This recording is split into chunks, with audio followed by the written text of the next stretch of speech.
Hi everyone, Aiden here at the etrailer. Today we're going to be taking a look at and showing you how to install this B&W Companion fifth wheel hitch for your factory prep package on our 2023 Chevrolet Silverado 3500. So this is going to be a direct drop-in system for your factory puck system. That means whenever it's out of the bed, it's completely flush and it's as if nothing were there. You can put the plugs back in and you've got full bed access. Everything installs by dropping it into those pucks, twisting these handles, and getting it locked in. You get a lot of adjustability with this hitch as well. From height adjustment, we've got it in the lowest position right now, sitting 16 3/4 of an inch up from the bed, but you can move it all the way up to 18 3/4 of an inch. Those three height adjustments have 1-inch intervals there, so that can get you a variable height depending on what you need. You also get some front to back adjustment, and we'll see this more during the install process, but essentially we can get 2 inches of clearance front to back, depending on whether or not you've got the long bed or the short bed. As far as your weight capacity goes, you don't want to exceed that. Your gross towing weight is going to be 20,000 pounds with this, and then it's going to have a maximum tongue weight of 5,000 pounds. Remember to just check your truck and make sure that it's up to the task as well. And if one of them is rated lower than the other, go by the lowest rated component in your system. Now, how does this operate? First, when we get the jaws opened up, the handle locks in place with this safety pin and allows us to open the handle up, and you can see it's opening the jaws as well. What we're gonna do is then secure this in place with our pin again to hold those jaws open. We would back up to our fifth wheel. That kingpin would slide into the jaws and then latch around the jaws with that dual jaw action to secure it in place with 360 degrees of contact all around for a nice firm fit. But you can see the head still articulates to help with some shock absorption too. The head will also pivot side to side just a little bit. It's hard to show just by hand here, but again, that's going to help improve the quality of your ride and help with hooking up just like that front to back movement does.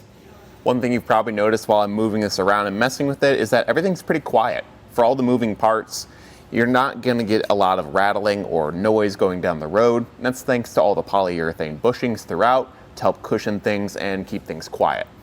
Like I mentioned before, it's really easy to get this uninstalled as well as install it, leaving behind zero footprint thanks to the railless design. It also separates into two pieces, making it easier to lift into the bed and put in place on your own. The head separates from the main base with these two pins and clips releasing on either side. And then next to where those pins were, we've got these handles.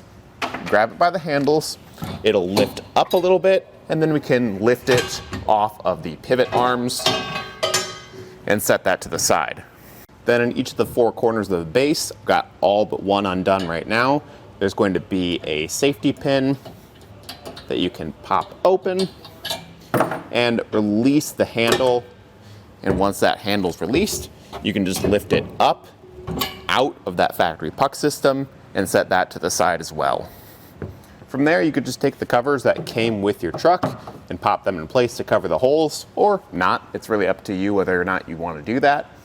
And I won't lie to you, it's definitely still a heavy fifth wheel, but separating it into two pieces makes it very easy to get in and out, or at least easier. Now, with that being said, how's the installation and the setup process? Let's walk through that now and show you those different measurements and height adjustments that I mentioned during the demo earlier, and we can see how it sets up. The first thing we're going to do for the install is get our leveling kit assembled. That's going to be this clip, this spring put together like this with the tab on the spring facing out towards the mounting hole on the clip.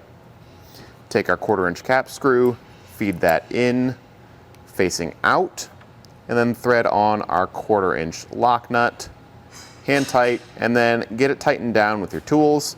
Just tight enough so that you can still move it by hand, but it holds itself still. Right about there is looking good in terms of tension. I can move it just enough by force of my hand, but it'll hold itself in place if I leave it be. We want to attach that leveling kit to the pivot arm that's going to be on the driver's side. Now, which one is on the driver's side depends on your bed length. For us, we've got our long bed today, so we want to have the pivot arm here. You can see it's a little bit offset, so we're going to take the more vertical side and have that facing towards the cab of the truck. If you had a short bed, you'd flip it around. That would get everything a little bit further back, get the kingpin that is further away from the cab. But for our long bed, we have perfect enough clearance for this. And then we're going to get the clip attached on the flange closest to the cab. On that flange, we want to locate it or position it with a 1/2 inch of clearance from the rubber stopper up here, and then just drive it in with a hammer.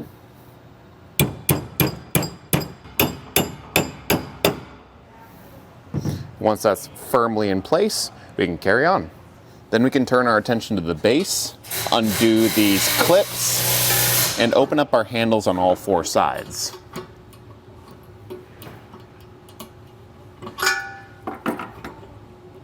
And then we'll drop it into our factory puck system. Now when we close these handles, you want to feel some tension on there so you know it's tight. With this, you can see there's really no tension on the handles right now, which means we're not getting a nice snug fit.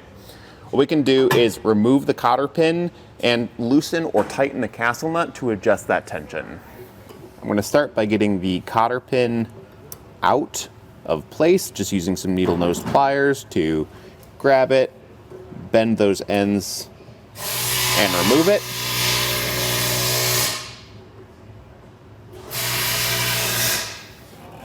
Once that's removed, we can go have this in the open position, tighten that castle nut a bit, and see what that tension feels like. And from here, you can see I'm actually not really able to turn it anymore, so it's too tight.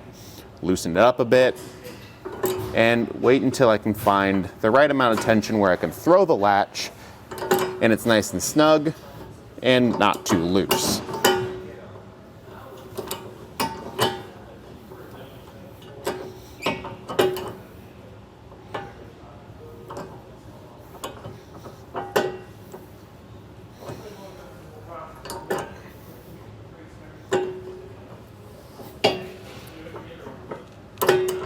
Right about there is feeling really good. There's a good amount of tension when I throw the latch, but it's not impossible to do by hand. So now you can just re-add the cotter pin back through and bend those ends to keep it secured in place. And repeat that process on all 4 castle nuts. Now I'm going to install the pivot arms. You can do this when it's uninstalled or when it's installed like this. It's probably a little easier to have it uninstalled, but essentially what this block is going to do with the threaded holes is go behind these slotted holes. You can get there through the side or the bottom, and then the pivot arm will drop down in, and you can get it set to whatever height you need for your setup. For us today, I'm just gonna go for the lowest height setting, and then we'll feed in the provided bolts with lock washers through those holes in all 4 locations, threading into the blocks behind. I'm just getting it loosely started by hand for all of our hardware first. Then I can come back through and tighten it down and torque it down.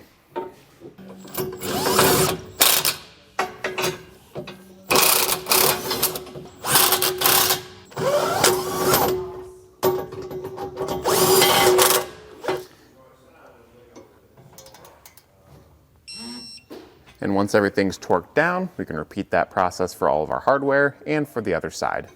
With all that tightened down, we can get the head in place. First, removing these pins and clips, pushing down on the handle to release that pin on both sides so we can just drop it in place.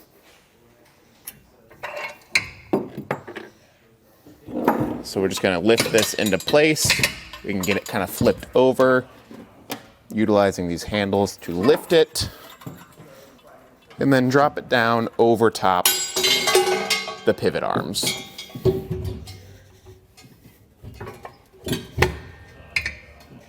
Once that's in place, we can resecure it with those pins and those clips.